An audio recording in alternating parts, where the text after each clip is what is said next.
Hello friend, आज हम लोग सेकंड लेक्चर स्टार्ट कर रहे हैं डिटर्मिनेंट्स का। फर्स्ट लेक्चर्स में आपको मैंने बताया introductions and expansions of 2x2 and 3x3 determinants.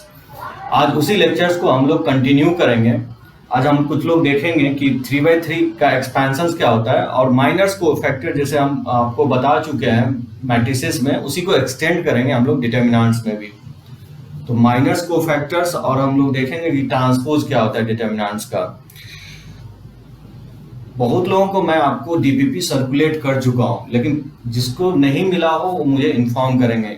या तो आप मैसेज के थ्रू बता सकते हैं या व्हाट्सएप पे आप मुझे इन्फॉर्म कर सकते हैं। वैसे मैक्सिमम लोगों को मैं सर्कुलेट कर चुका हूं। कोई भी अगर आपको डीपीपी नहीं, किसी को नहीं मिला है तो मुझे बता सकते हैं। डीपीपी जैसे मैं आपको मैट्रिसेस का भी दे चुका हूं और डिटर्मिनेंट्स का भी, उसमें मैं थ्योरी सेक्शंस भी ऐड कर दिया हूं। कहीं पे भी आपको नोट करने में प्रॉब्लम हुआ हो तो मैं आपको डीपीपी के थ्रू भी आपको सर्कुलेट मैं कर रहा हूं आपका उसका लेक्चर नोट्स।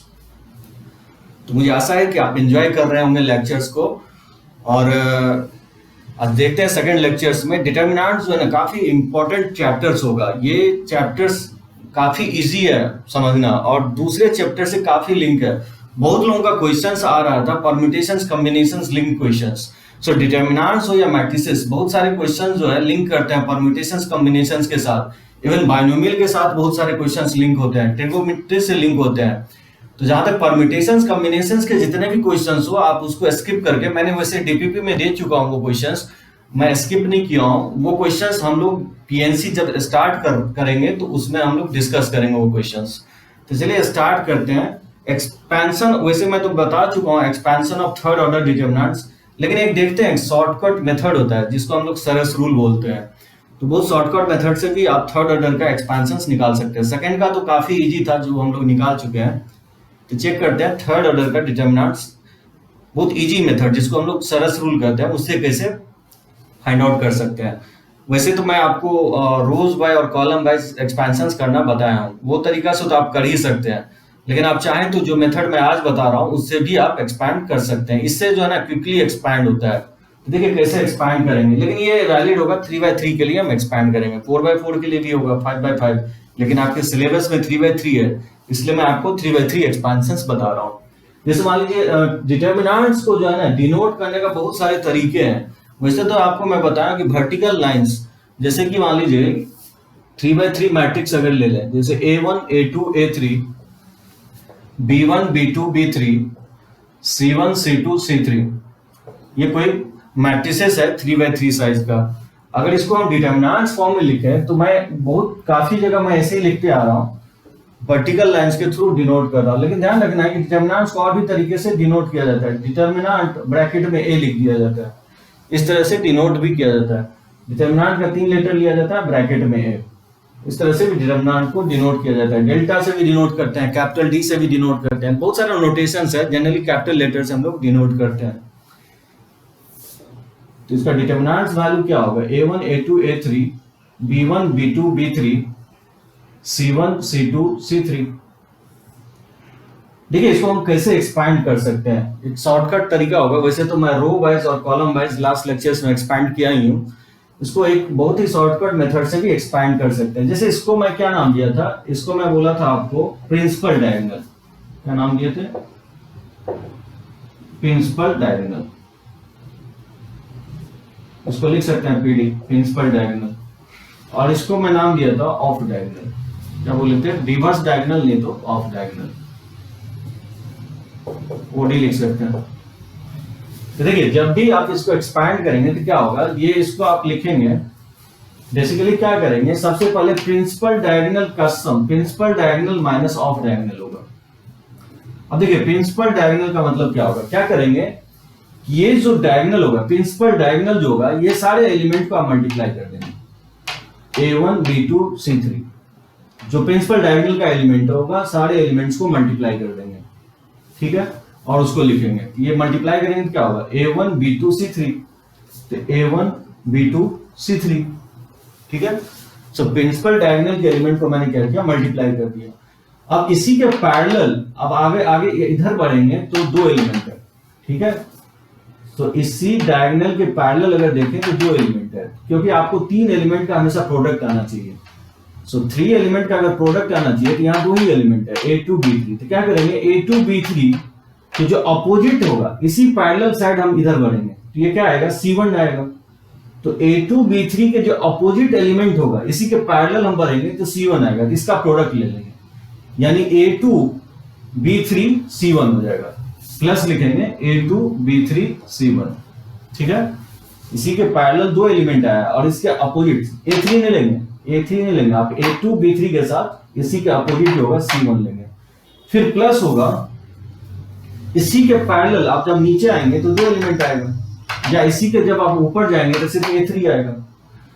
इसी के ऊपर आप जाएंगे पैरेलली ऊपर बढ़ेंगे तो एक ही एलिमेंट आएगा, और इसी के पैरेलल आपको 2 एलिमेंट ढूंढना है। तो ये क्या होगा, B1 C2 होगा। तो क्या करेंगे, A3 को B1 C2 से मल्टीप्लाई करेंगे, तो A3 B1 C2 से मल्टीप्लाई कर देंगे, ठीक है। A3 को B1 C2 से मल्टीप्लाई कर देंगे।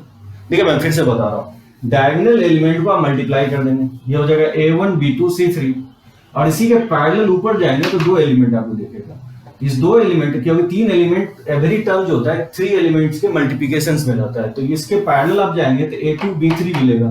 तो A2 B3 को A3 के साथ नहीं, इसी के पैरेलल जब आप नीचे जाएंगे तो C1 के साथ मल्टीप्लाई करना है, यानी A2 B3 को C1 के साथ मल्टीप्लाई करना और इसको लिख देना सम में। और फिर इसी के जब आप ऊपर जाएंगे तो आपको एक ही एलिमेंट दिखेगा A3। इसी के पैरेलल जब नीचे आएंगे तो मुझे 2 एलिमेंट चाहिए, तो वो एलिमेंट आप क्या ले सकते हैं, B1 C2 ले सकते हैं। तो A3 को आप क्या करेंगे, B1 C2 के साथ मल्टीप्लाई कर देंगे। इसी को हम लोग बोलेंगे sum of product of principal diagonal. ये क्या कहलाएगा, प्रिंसिपल डायगोनल। और माइनस लिखेंगे sum of diagonal, sum of quantity of product of diagonal. अब देखिए ऑफ डायगोनल का प्रोडक्ट क्या होगा, इस क्वांटिटी का पहले प्रोडक्ट ले लेंगे, इसको हम मल्टीप्लाई करेंगे तो ये होगा A3 B2 और C1। तो A3 B2 C1 इसको लिख देंगे, so A3 B2 C1, ठीक है। फिर प्लस, सारे प्लस से कनेक्टेड रहेगा। तो ये मैंने ऑफ डायगोनल के क्वांटिटी का प्रोडक्ट ले लिया। अब इसी के जस्ट आप ऊपर आएंगे तो 2 क्वांटिटी मिलेगा, B1 A2। तो B1 A2 को A1 के साथ मल्टीप्लाई नहीं करेंगे, क्योंकि 3 क्वांटिटी एवरी टर्म में मल्टीप्लाई होना चाहिए, तो मुझे 2 क्वांटिटी मिल गया B1 A2। तो फिर मेरे को तीसरा एलिमेंट चाहिए, वो तीसरा एलिमेंट क्या ले सकते हैं, B1 A2 के C3 के साथ ले सकते हैं। तो B1 इसी के पैरेलल नीचे आएंगे तो सिंगल एलिमेंट आपको C3 मिलेगा, तो B1 A2 के साथ C3 लेंगे, ये हो जाएगा B1 A2 के साथ C3 और फिर प्लस, सो B1 A2 के साथ C3 इसी के पैरेलल लिया, और इसके ऊपर जाएंगे तो A1 एलिमेंट मिलेगा। तो क्योंकि 2 एलिमेंट और चाहिए, इसी के पैरेलल ही नीचे लेना है आपको, यानी A1 के साथ क्या लेना है, C2 B3 को लेना है, यानी A1 को C2 B3, A1 C2 B3, ठीक है। समझ गए आप क्या कर रहे हैं, मतलब प्रिंसिपल डायगोनल के क्वांटिटी को मल्टीप्लाई कर दे रहा है। पहले आपको प्रिंसिपल डायगोनल ही लेना है, ऑफ डायगोनल माइनस करके लेना है। तो प्रिंसिपल डायगोनल की क्वांटिटी को मल्टीप्लाई कर देना है, और इसी के पैरेलल ऊपर जाएंगे तो आपको 2 एलिमेंट दिखेगा। तो क्योंकि एवरी टर्म 3 एलिमेंट से मल्टीप्लाइड है, तो क्या करेंगे, A2 B3 लिया है तो फिर A3 नहीं लेंगे, इसके जस्ट अपोजिट डायगोनल एलिमेंट लेंगे C1। तो A2 B3 और ये क्या लेंगे, C1 ले लेंगे, वही मैं लिखा हूं। और फिर उसके ऊपर और जाएंगे तो एक ही एलिमेंट दिखेगा A3, और क्योंकि 2 एलिमेंट और चाहिए मुझे, तो A3 जब आप नीचे जाएंगे तो 2 एलिमेंट आपको दिखेगा B1 C2।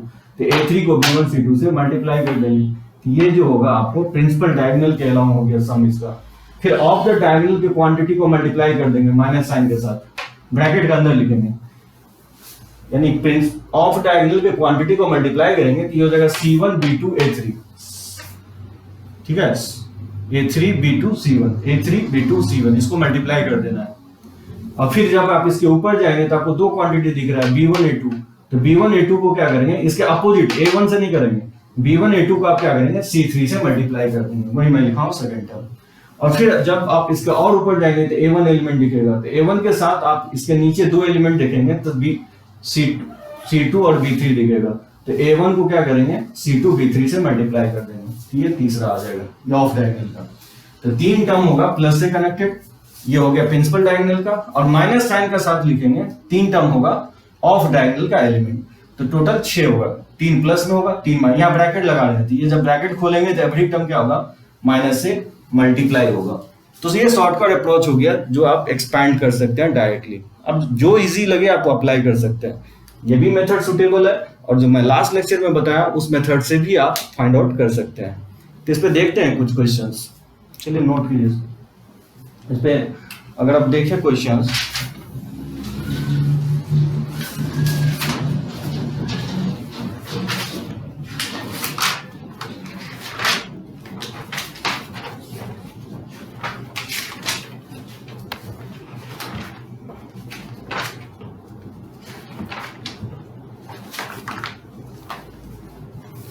जैसे कुछ एग्जांपल्स देखते हैं।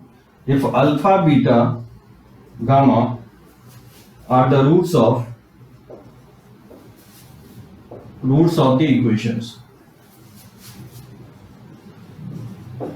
X cube plus p x plus q equal to 0, then the value of alpha beta gamma alpha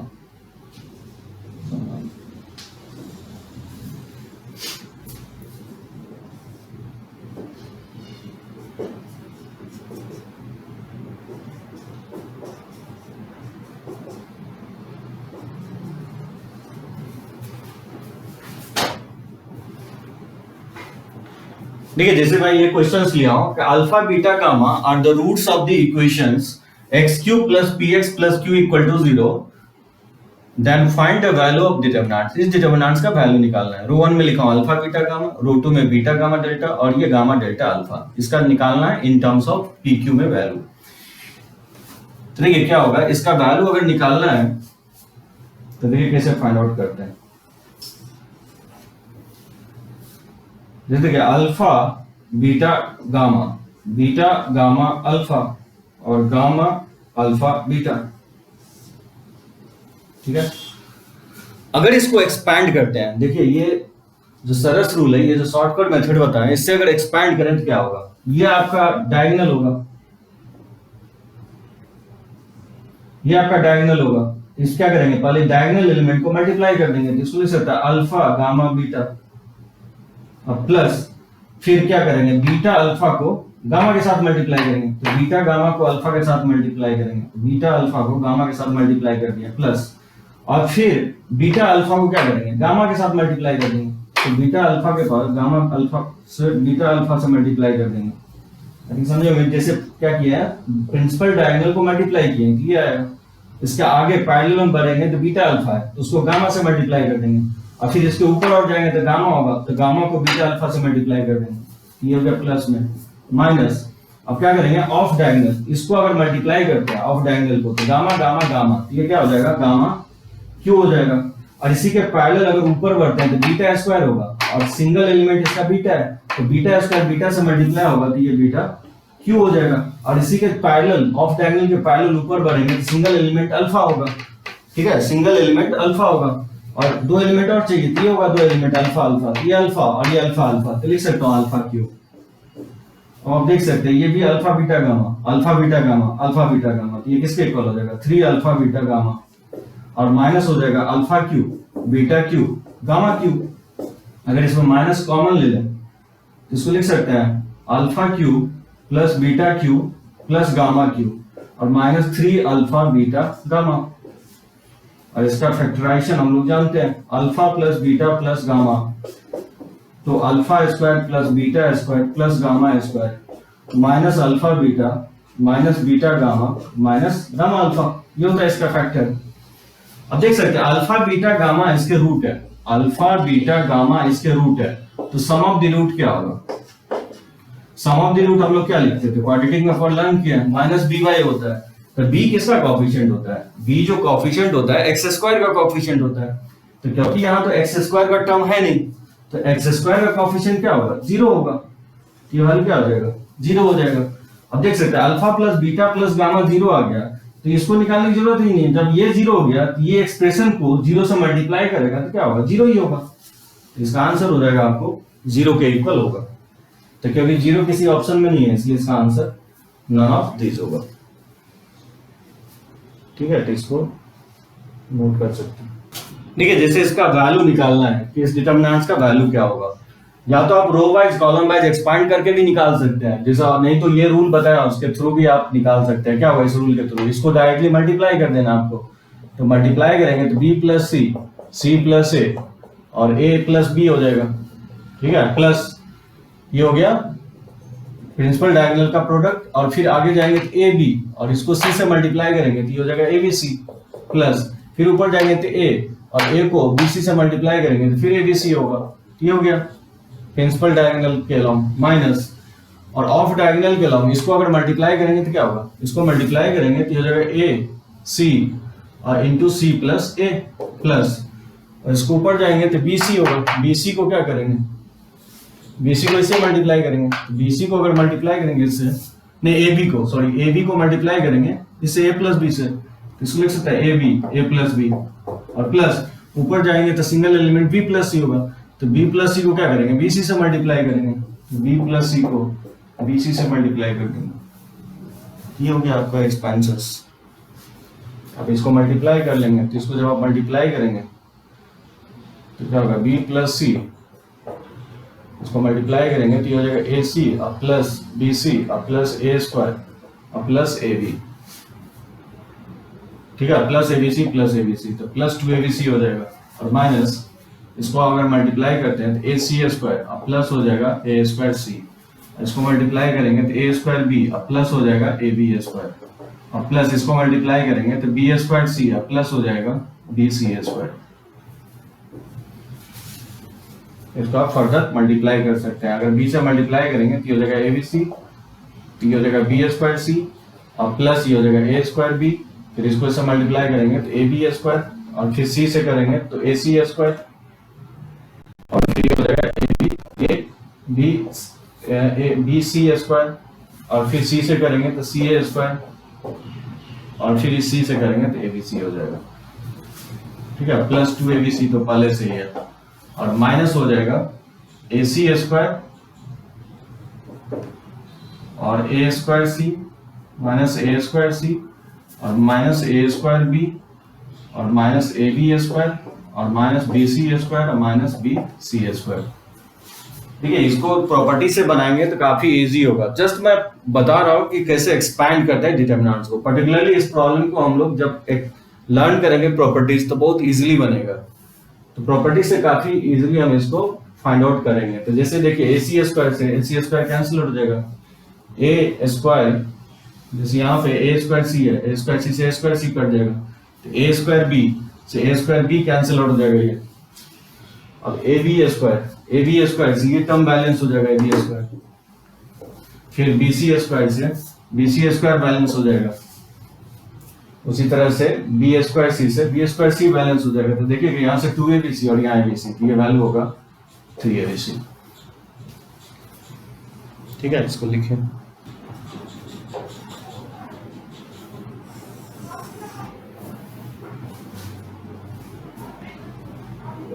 देखिए इसमें मेनली जो है ना रो एंड कॉलम को कैसे डिनोट करेंगे, रो एंड कॉलम को कैसे डिनोट करना है, एलिमेंट को कैसे डिनोट करेंगे, और उस एलिमेंट्स को रोज एंड कॉलम में कैसे ऑपरेट करेंगे। तो जस्ट नोटेशन जो हम यूज करेंगे प्रॉपर्टीज में वो मैं आपको पहले बता रहा हूँ, इसको हम डिटेल में प्रॉपर्टीज में देखेंगे। तो देखिए पहले आपको 2/2 अगर डिटरमिनेंट्स लिखना हो तो ए बी सी डी ये लिखेंगे, 2/2 ये डिटरमिनेंट्स होगा। ठीक है, जैसे ए को अगर इसी को लिखना चाहे रोज एंड कॉलम में, जैसे ए बी सी डी, ये क्या होगा, रो 1 होगा हॉरिजॉन्टल लाइन, इसी को हम लोग नाम दिया है रो 2, और इसी को हम लोग क्या बोले हैं, कॉलम 1, और इसी को नाम दिया कॉलम 2। तो जनरली इसको शॉर्टकट में जो है R1 लिखा करेंगे। ठीक है, रो 1 को R स्टैंड फॉर रो का पहला लेटर लेते हैं, सफिक्स 1 मतलब रो 1 है, और इसको हम लिखेंगे R2। कॉलम को जब भी हम शॉर्टकट में लिखेंगे तो इसको हम लिखेंगे C1, लेफ्ट से लिखना है, राइट से नहीं काउंट करना है, लेफ्ट टू राइट काउंट करेंगे। तो ये फर्स्ट कॉलम होगा, ये सेकंड कॉलम, जिसको हम रिप्रेजेंट करेंगे C2 से। ठीक है, और मैट्रिक्स में जैसे मैंने बताया था आपको एलिमेंट को कैसे डिनोट करता है, जैसे A I J हम लोग डिटरमिनेंट्स में भी क्या करेंगे, एलिमेंट को इसी तरह से डिनोट करेंगे। ये क्या कहलाएगा? Element of determinant in ith row and jth column. ठीक है, एलिमेंट को हम डिनोट करेंगे ith row and jth column. जैसे यहां पे देखिए, अगर मैं पूछूं कि a11 क्या होगा, तो a11 फर्स्ट रो और फर्स्ट कॉलम ये एक इक्वल हो जाएगा। उसी तरह मैं फाइंड आउट करने के लिए बोलूं कि फर्स्ट रो सेकंड कॉलम का एलिमेंट क्या है, तो फर्स्ट रो और सेकंड कॉलम इंटरसेक्शन क्या होगा, इसका b हो जाएगा। उसी तरह से हम फाइंड आउट करें a21 क्या होगा, so second row first column क्या होगा, सेकंड रो फर्स्ट कॉलम ये c के इक्वल हो जाएगा। उसी तरह से अगर मैं बोलूं कि a22 क्या होगा, ये सेकंड रो सेकंड कॉलम ये किसके इक्वल होगा, d के इक्वल होगा। इस तरह से एलिमेंट को रिप्रेजेंट कर सकते हैं, और कोई भी एलिमेंट अगर बोलता है निकालने के लिए तो आप निकाल सकते हैं। जैसे 3/3 अगर लेते हैं डिटर्मिनेंट्स, तो उसमें a2 a3 b1 b2 b3 c1 c2 c3, या आप इसको a1 ले सकते हैं, या आप चाहे इसको 2 लिख दीजिए सेकेंड रो, और इसको थर्ड रो।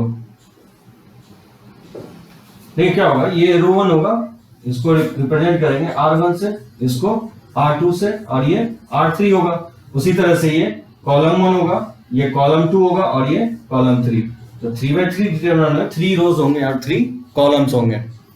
अब जैसे फर्स्ट रो है, फर्स्ट रो में रो को पहले सफिक्स होता है, यानी i जो होगा पहले ith रो होगा, पहले कॉलम नहीं होगा, पहले रो होगा उसके बाद कॉलम होगा। तो ये फर्स्ट रो है, सफिक्स 1 लगा देंगे। अब ये फर्स्ट रो का एलिमेंट है, तो ये मैंने इसलिए a1 लिखा हूं। अब ये जो एलिमेंट है a1, ये बेसिकली फर्स्ट कॉलम का है, तो यहां 1 लिख देना है। ये सेकंड कॉलम का है, सेकंड कॉलम मतलब 2 लिख देना है। ये थर्ड कॉलम का है, ये 3 लिख देना है। उसी तरह से ये जो b है एलिमेंट, वो सेकंड रो का है, इसलिए मैं 2 2 2 लिखा हूं। रो फिक्स है इसके लिए, और इसका कॉलम वैरी कर रहा है। ये फर्स्ट कॉलम है इसलिए 1 लिखेंगे, ये सेकंड कॉलम है तो ये 2 लिखेंगे, और ये थर्ड कॉलम है तो 3 लिखेंगे।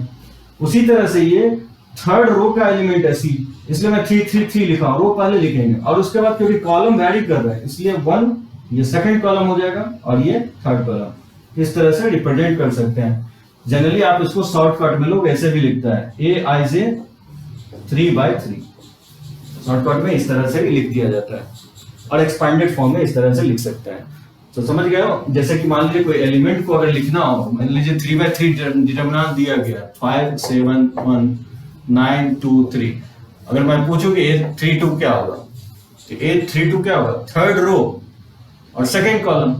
तो थर्ड रो और सेकंड कॉलम का इंटरसेक्शन क्या होगा, ये 2 हो जाएगा। अगर मैं बोलूं कि a23 क्या होगा, तो a23 क्या होगा, second row third column, second row third column, ये 1 के इक्वल है। उसी तरह से मैं बोलूं कि फाइंड आउट करने के लिए a33 क्या होगा, तो थर्ड रो थर्ड कॉलम, ये किसके इक्वल होगा, 3 के इक्वल होगा। इसी तरह से आप रेस्पेक्टिव एलिमेंट फाइंड आउट कर सकते हैं कोई भी। जैसे मैं बोलूं कि a13 क्या होगा, first row third column, a13 का मतलब फर्स्ट रो थर्ड कॉलम, ये 1 के इक्वल हो जाएगा। इसी तरह से आप 9 एलिमेंट फाइंड आउट कर सकते हैं। ये हो गया नोटेशंस, आपको एलिमेंट्स का नोटेशंस। ये हो गया रो का नोटेशन, और ये आपका हो गया कॉलम का नोटेशंस। इस तरह से डिनोट करेंगे। आप देखिए इस पे ऑपरेट कैसे करते हैं, इसको नोट कर सकते हैं। देखिए मेनली 3 तरह से ऑपरेट करेंगे इसमें, और डिनोट कैसे करेंगे। जैसे मैं आपको लिखूंगा कि RI, ये डबल एरो लगाएंगे RI RJ। जब भी कहीं पे आपको ये लिखा है RI डबल एरो RJ, इसका मतलब होगा कि 2 रोज का इंटरचेंज होगा, ith रो और jth रो का इंटरचेंज होगा।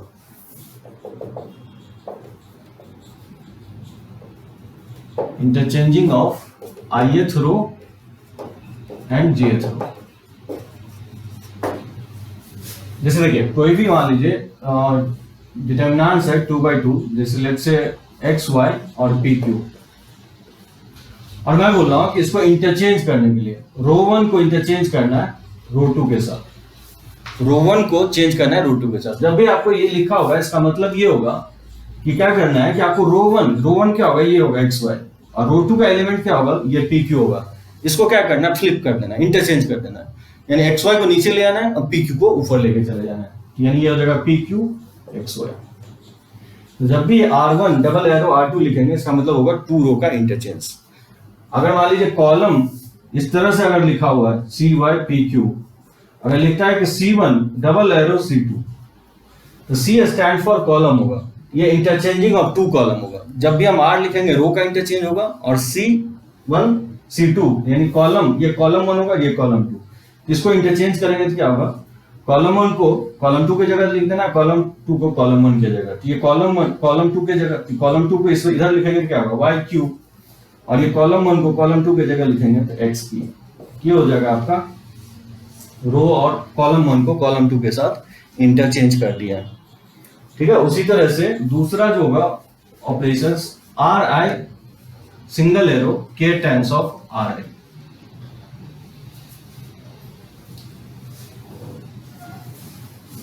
ठीक है, तो मल्टीप्लिकेशन के जहां कोई स्केलर होगा, तो multiplication of ith row by K, ये क्या होगा, मल्टीप्लिकेशंस ऑफ ऑल एलिमेंट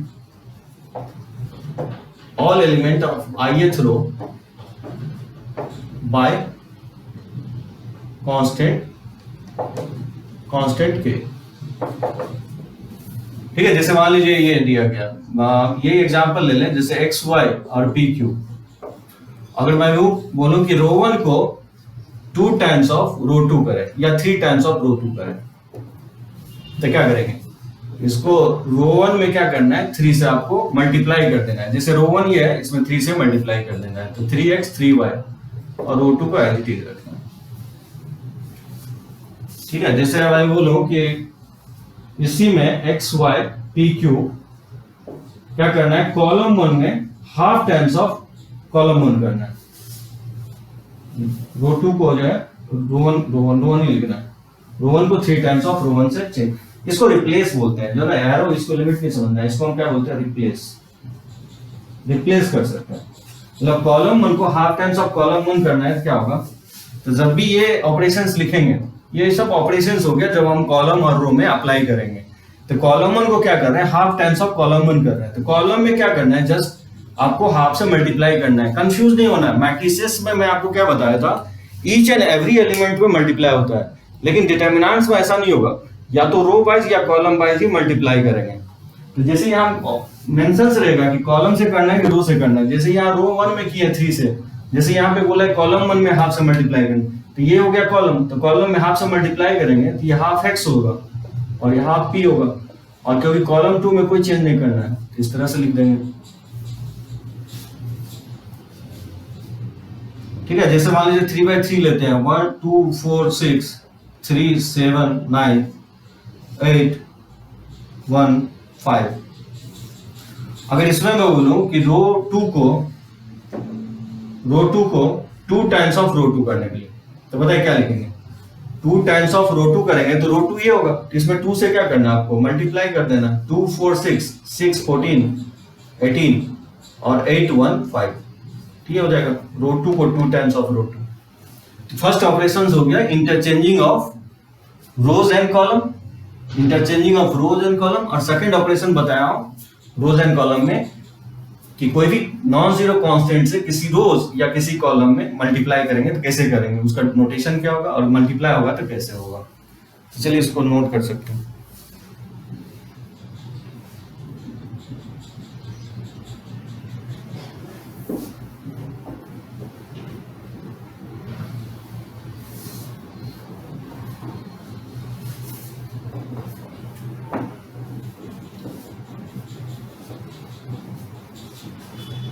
जैसे एक ऑपरेशन और होगा थर्ड, कि किसी रो अनदर रो के साथ कांस्टेंट से मल्टीप्लाई करके ऐड करें। क्या करना है, इसको replacing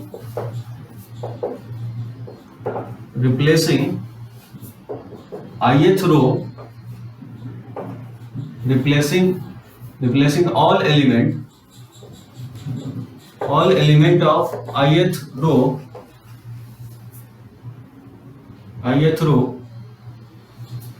by adding constant multiple of k by the corresponding by the corresponding another jth row, replacing all the element of ith row by adding constant multiple of k by the corresponding another jth row। देखिए इसका meaning क्या होगा, जैसे मैं बोला कि मान लीजिए x y और ये p q है, और मैं बोलूं कि इसको क्या करना है कि रो वन को रो one plus 2 times of row 2 लिखना है।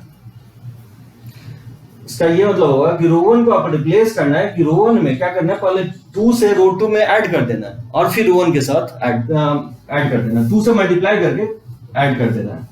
तो बताइए रो वन क्या होगा, ये होगा एक्स वाई, और रो 2 क्या होगा, दैट इज पी क्यू। तो पी क्यू में क्या करना है, 2 से पहले मल्टीप्लाई कर देना और इसको ऐड कर देना है। तो ये क्या लिखेंगे, रो वन क्या होगा, रिप्लेस एक्स प्लस 2p हो जाएगा, और ये हो जाएगा y प्लस 2q, और ये इसमें कोई चेंज नहीं होगा, ऐसी चीज लिख देंगे। सो रो वन को रिप्लेस कर देना है row one plus twice times of row 2। तो एक्स वाई हो गया रो वन, इसमें 2 से मल्टीप्लाई करके इसको ऐड करते जाना। जैसे मान लीजिए एग्जांपल ले 3/3 में अगर लेते हैं, तो जैसे 1 एक्स वाई जेड, जैसे p q r, let's say m n s, इसमें क्या कर रहे हैं, जैसे मान लीजिए रो वन को हम कर रहे हैं row one plus 2 times of row 2, और फिर क्या कर रहे हो, रो 2 को रो 2 प्लस 3 टाइम्स ऑफ रो 3। तो बताइए क्या होगा, चेंज होगा। हाँ 3/3 है तो मैक्सिमम 2 बार ऑपरेट कर सकते हैं किसी रोज या कॉलम को, लेकिन रो को कर रहे हैं तो कॉलम को नहीं करेंगे, कॉलम को कर रहे हैं तो फिर रो को नहीं करेंगे। एट ए टाइम रो होगा या नहीं तो कॉलम होगा। जैसे यहाँ पे हम दोनों ऑपरेशंस रो कर रहे हैं, इन बिटवीन रो कर रहे हैं, 3/3 में 2 बार आप साइमल्टेनियसली ऑपरेट कर सकते हैं। जैसे यहाँ पे 2 बार मैं ऑपरेट कर रहा हूँ, रो वन को चेंज कर रहे हैं row one plus twice times of row 2। तो क्या कर रहे हैं कि रो वन को चेंज कर रहे हैं, इसमें हम ऐड कर रहे हैं 2 से मल्टीप्लाई करके, यानी लिख सकते हैं x plus 2p, y plus 2q, और ये जगह z प्लस 2r। सो रो वन को मैंने चेंज कर दिया रो one plus 2 times of row 2। अब फिर रो 2 क्या करना है, रो 2 प्लस थ्राइस टाइम्स ऑफ रो 3, यानी रो 2 में इसमें 3 से मल्टीप्लाई करके रो 2 के साथ ऐड कर देना है, यानी p प्लस ये हो जाएगा 3m, और ये हो जाएगा q प्लस 3n, और ये हो जाएगा r प्लस 3s, और रो 3 में क्योंकि कोई चेंज नहीं कर रहा है इसको एज इट इज लिख देना है। इस तरह से आप चेंज कर सकते हैं। ये सब नोटेशंस हो गया कि कैसे ऑपरेट होगा। अब जैसे मान लीजिए इसमें कॉलम में अगर करना हो, जैसे एक्स वाई आप पी क्यू है, अगर मान लीजिए इस तरह से लिख दें, कॉलम 1 को या कॉलम 2 को रिप्लेस करना है column 2 plus 5 times of column 1। तो बताइए कैसे होगा। कॉलम 1 में तो कोई चेंजेस नहीं कर रहे हैं, तो क्या करेंगे, कॉलम 1 में एज इट इज लिखेंगे एक्सपी। अब कॉलम 2 को हम रिप्लेस कर रहे हैं, कॉलम 2 को ऐड कर रहे हैं किसके साथ, 5 टाइम्स ऑफ कॉलम 1। तो बताइए क्या करेंगे, कॉलम 2 ये हो गया, इसमें हम 5 से मल्टीप्लाई कर रहे हैं और फिर इसके साथ ऐड कर रहे हैं, यानी y प्लस क्या लिखेंगे 5 टाइम्स ऑफ x, फिर q प्लस क्या लिखेंगे 5 टाइम्स ऑफ p। यानी कॉलम 2 में क्या किया है, कॉलम 2 के एलिमेंट को 5 टाइम्स कॉलम 1 के एलिमेंट के साथ ऐड कर दिए। ये सब आगे चल के हम लोग देखेंगे डिटरमिनेंट्स के प्रॉपर्टीज में, तो इसको आप लिख सकते हैं। देखते हैं उसका ट्रांसपोज ऑफ डिटरमिनेंट्स। ये हम लोग मैट्रिसेस में देखे हैं कि मैट्रिसेस का ट्रांसपोज कैसे लेते हैं, उसी तरह से हम लोग डिटरमिनेंट्स में भी ट्रांसपोज ले सकते हैं। जैसे मान लीजिए 2/2 डिटरमिनेंट्स है और मान लीजिए इसका ट्रांसपोज लेना है, तो ट्रांसपोज को हम लोग डिनोट करेंगे a डैश से और यानी तो at से। इसे वो क्या बोलेंगे कि ट्रांसपोज ऑफ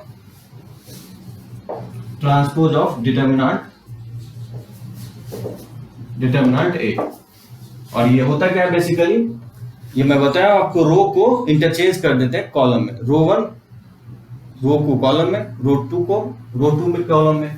जैसे रो 1 को कॉलम में इंटरचेंज कर देंगे तो एक्स वाई जो है ये हो जाएगा, और ये रो 2 है तो वो कॉलम 2 में आ जाएगा। ठीक है, इंटरचेंजिंग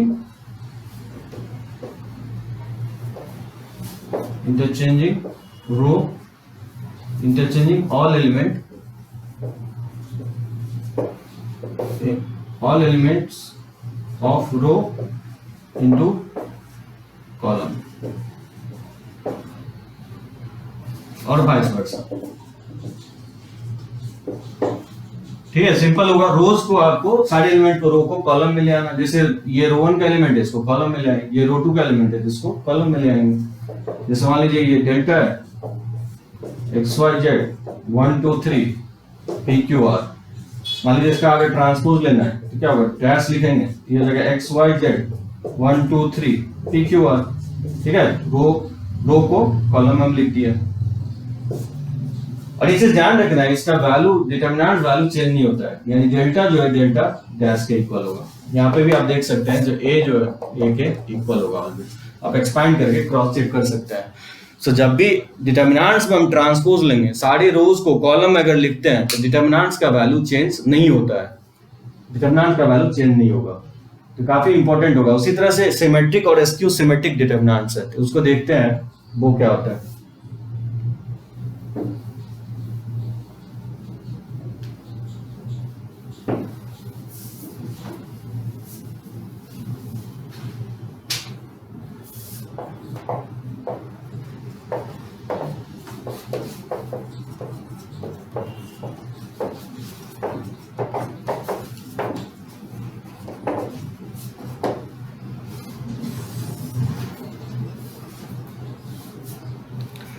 देखिए symmetric and askew symmetric determinants,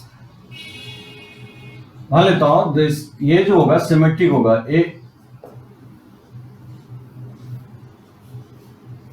मान लीजिए A equal to A I J N is said to B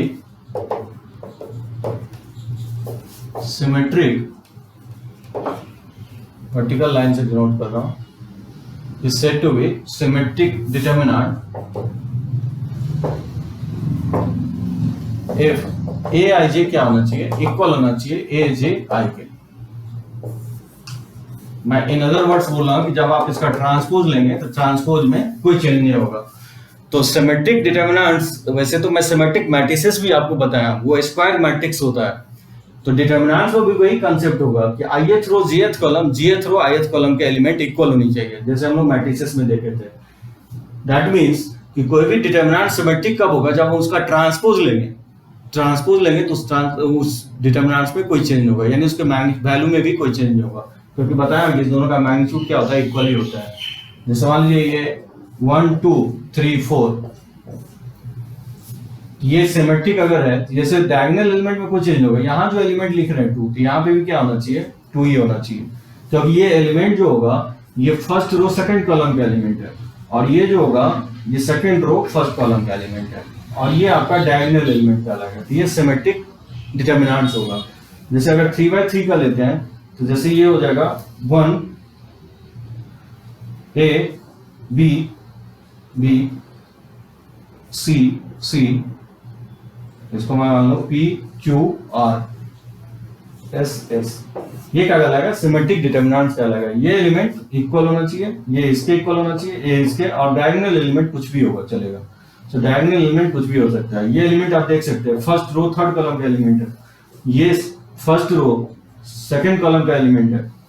अब आप देख सकते हैं जैसे ये बी जो है ये सेकंड रो फर्स्ट कॉलम का एलिमेंट है, ये दोनों क्या है, इक्वल है। उसी तरह से ये जो एलिमेंट होगा सेकंड रो थर्ड कॉलम का एलिमेंट है, और ये जो होगा थर्ड रो सेकंड कॉलम का एलिमेंट है, ये दोनों इक्वल है, ये इसके इक्वल है। ये क्या कहलाएगा, थर्ड रो फर्स्ट कॉलम का एलिमेंट, A31 लिख सकते हैं, ये इसके इक्वल है, ये इसके इक्वल है, ये इसके इक्वल है, ये इसके इक्वल है। तो ऐसे डिटरमिनेंट्स को हम लोग क्या बोलेंगे, सिमेट्रिक डिटरमिनेंट्स बोलेंगे। उसी तरह से हम लोग एस्क्यू सिमेट्रिक होता है, A equals to A as a n is said to be skew symmetric if Aij equals to minus of Aj। ठीक है, दैट इज ट्रांसपोज जब आप लेंगे इसका तो माइनस ऑफ ए के इक्वल आएगा, जब इसका ट्रांसपोज लेंगे तो ए डैश जो है माइनस ऑफ ए के इक्वल आएगा।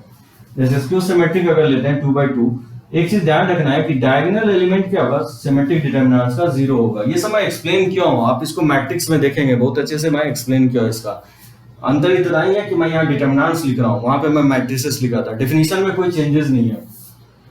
तो डायगोनल एलिमेंट नेसेसरली क्या होना चाहिए, एस्क्यू सिमेट्रिक का 0 होना चाहिए। क्यों होना चाहिए, क्योंकि यहाँ i j इक्वल करेंगे, यहाँ j i के इक्वल होता है डायगोनल के केस में, ये a i i equal to हो जाएगा माइनस a i i, यानी ट्वाइस a i i 0 हो जाएगा, यानी a i i जो है 0 हो जाएगा। यानी A11, A22, A33 ये सब एलिमेंट क्या होंगे, जीरो होगा। तो डायगोनल एलिमेंट जीरो होगा।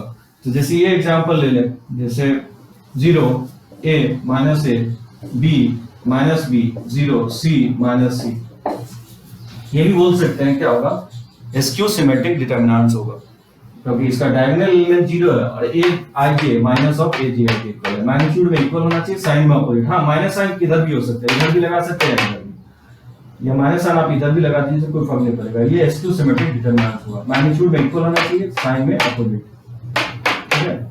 और डायगोनल एलिमेंट नेसेसरली जीरो होना चाहिए। सिमेट्रिक में जीरो हो भी सकता है, नहीं भी हो सकता है डायगोनल एलिमेंट, लेकिन एसक्यू सिमेट्रिक में नेसेसरली इसका डायगोनल एलिमेंट जीरो होगा, ठीक है। तो इसको डिटेल में हम लोग किए हैं आपको मैट्रिसेस में, इसलिए इसको लिख सकते हैं।